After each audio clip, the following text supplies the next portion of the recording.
அஸ்ஸலாமலைக்கும், welcome to ஷாலாஸ் recipes.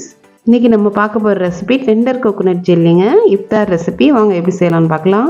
Agar 8 gram எடுத்து 1/2 cup தண்ணி ஊற்றி ஒரு 5 நிமிஷம் ஊற வச்சுருங்க. இளநீரில் தேங்காய் இருக்கும் இல்லையா, அதை எடுத்துருங்க. தனியாக வடிதட்டி எடுத்துடலாம்.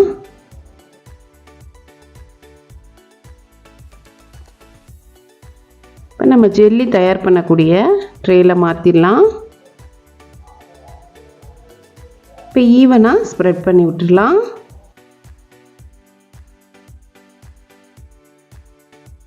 இப்போ எடுத்து வச்ச இளநீரை நான் ஒரு பேனில் மாற்றிக்கிறேன். இது 2 கப் இருக்கும்.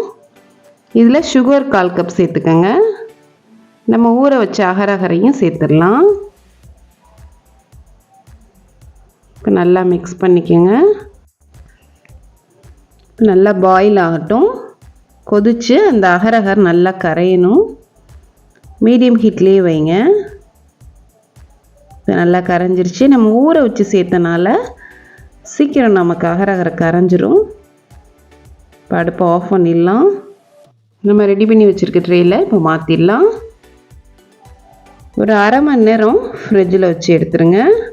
நல்லா கம்ப்ளீட்டாக ஆற விட்டு ஃப்ரிட்ஜில் வச்சு எடுத்துட்டா நம்மளுடைய கோகோனட் ஜெல்லி சூப்பராக தயாராகிடும். இஃப்தாருக்கு ஏற்ற ரெசிபிங்க இது. உடம்புக்கு ரொம்ப நல்லது. டேஸ்ட்டும் நல்லாயிருக்கும், ஃப்ளேவர்ஃபுல்லாக இருக்கும் சாப்பிட்றதுக்கு.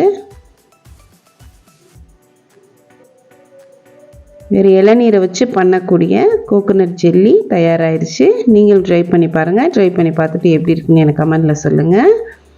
அதிகமான வெயிலில் நமக்கு நோன்பு வர்றதுனால இந்த மாதிரி ரெசிபி நம்ம அடிக்கடி எடுத்துக்கிறணும். நம்ம உடம்புக்கு ரொம்ப நல்லது. ட்ரை பண்ணி பாருங்கள். நெக்ஸ்ட் வீடியோவில் பார்ப்போம். தேங்க்ஸ் ஃபார் வாட்சிங். பாய்.